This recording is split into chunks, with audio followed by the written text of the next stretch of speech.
तो subconscious mind is a powerful mind. जैसे आपने अलादीन के जादुई चिराग की कहानी सुनी है, उसमें जो अलादीन था वो हमारा कॉन्शियस माइंड है, जीनी था वो हमारा सबकॉन्शियस माइंड है। ये हमारे पास है मगर लोगों को पता नहीं है।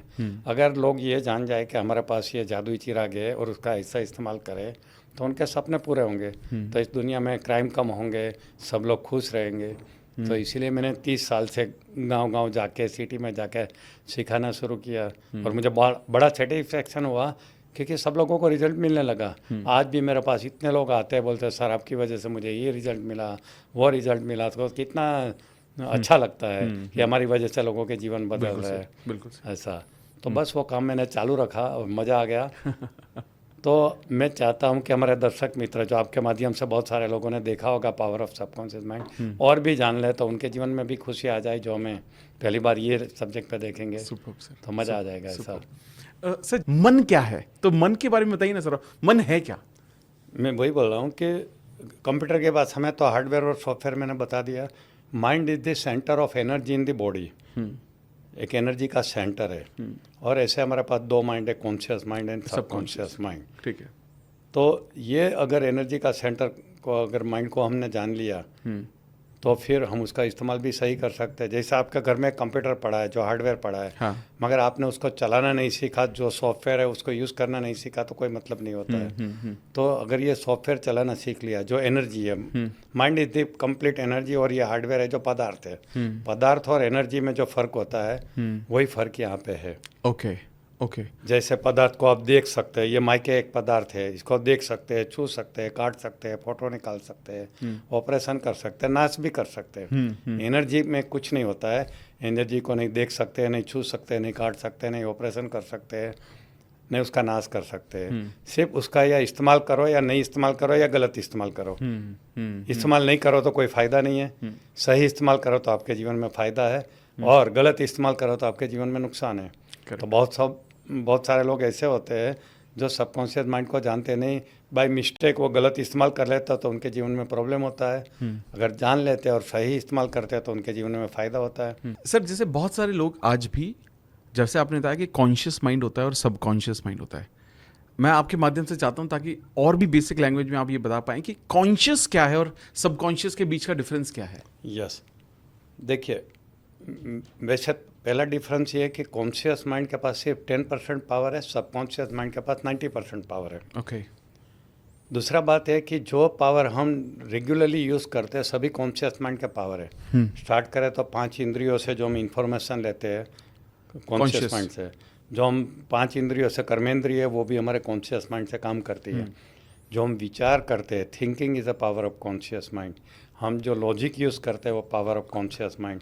एनालिसिस करते हैं वो भी कॉन्शियस माइंड से होता है। इंटरप्रिटेशन कॉन्शियस माइंड से करते हैं।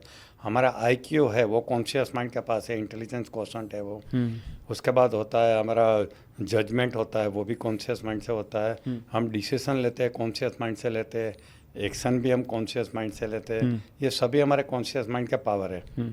आप जो भी पावर यूजुअली सब लोग यूज़ करते हैं वो कॉन्शियस माइंड के पावर, मगर वो टोटल पावर का सिर्फ 10% पावर है, जबकि 90% पावर कॉन्शियस माइंड के पास है।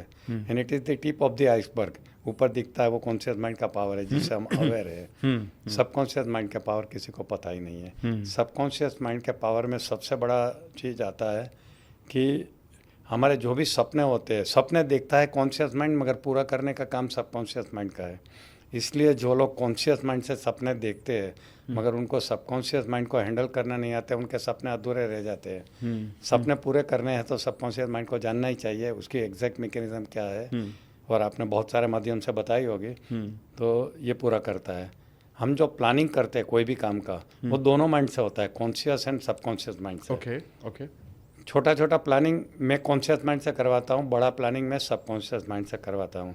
जैसे मैंने अभी सोचा है कि मुझे पतंजलि योग सूत्र को आगे दुनिया में लेके जाना है, आम आदमी तक पहुँचाना है, जो अभी तक ज़्यादातर लोगों को नहीं पता है। तो मैंने सबकॉन्शियस माइंड को कमांड दे दिया है। अब सबकॉन्शियस माइंड मेरे लिए डिवाइन प्लानिंग करेगा, और एक दिन ऐसा मेरे सामने अपॉर्चुनिटी क्रिएट करेगा कि वो मैं काम कर पाऊंगा। आप जैसे लोग मुझे मिलने लगेंगे जो बोलेंगे वाह ये तो बहुत अच्छा सब्जेक्ट है, चलो हम इसको फैलाते हैं। ये सबकॉन्शियस माइंड का काम है कि मुझे आपसे मिला था वो सब। तो ये सब चीज़ें अपॉर्चुनिटी क्रिएट करने का काम सबकॉन्शियस माइंड करता है।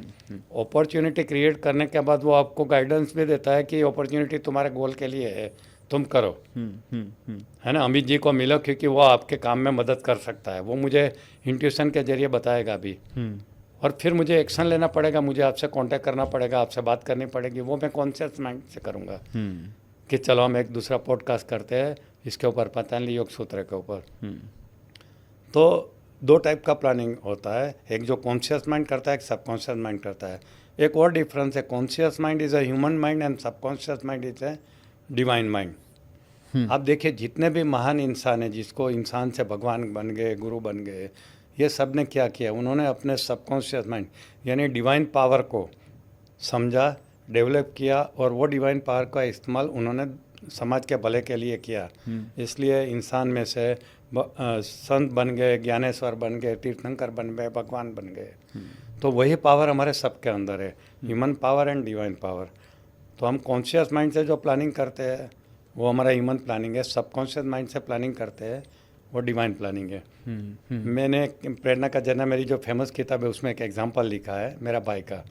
मेरा छोटा भाई मेरे से 8 साल छोटा है, जिसका नाम हसमुख है। आज से 40 साल पहले उनको IAS ऑफिसर बनना था। तो बचपन में उसने सोचा था कि मुझे IAS ऑफिसर बनना है, मगर उनको थोड़ा डाउट था कि IAS ऑफिसर मैं कैसे बन सकता हूँ, मैं तो गुजराती मीडियम में पढ़ा हूँ, इतना इंटेलिजेंट नहीं हूँ, ये ब्ला ब्ला ब्ला। तो मैट्रिक करने के बाद जब कॉलेज में गया तो बहुत सारी नौकरी की तलाश में लगा, क्योंकि हम गरीब घर से थे, मेरे फादर की भी इच्छा थी। तो उसने मैट्रिक के बाद बैंक में क्लर्क का नौकरी के लिए अप्लाई किया, ही वॉज नॉट सिलेक्टेड। फिर BCom करने के बाद उसने ऑफिसर का टेस्ट दिया, ही वॉज नॉट सिलेक्टेड। उसने IRS इंडियन रूरल सर्विस की exam the, he was not selected.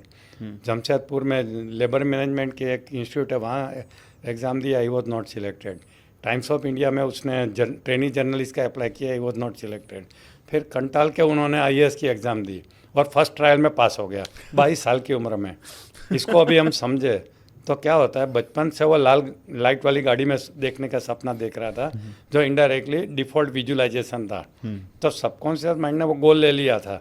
अब वो कॉन्शियस माइंड से ट्राई कर रहा था एक ऑर्डिनरी इंसान बनने की, इधर नौकरी कर लो, उधर नौकरी कर लो, मगर सब कॉन्शियस माइंड को उसको IAS ही बनाना था। तो उसने हर जगह निष्फलता दिलाई, क्योंकि वो अगर वो नौकरी में चला जाता था, नौकरी मिल जाती थी, तो शायद IAS पास नहीं कर सकता था, क्योंकि उनका टाइम उसी में चला जाता था।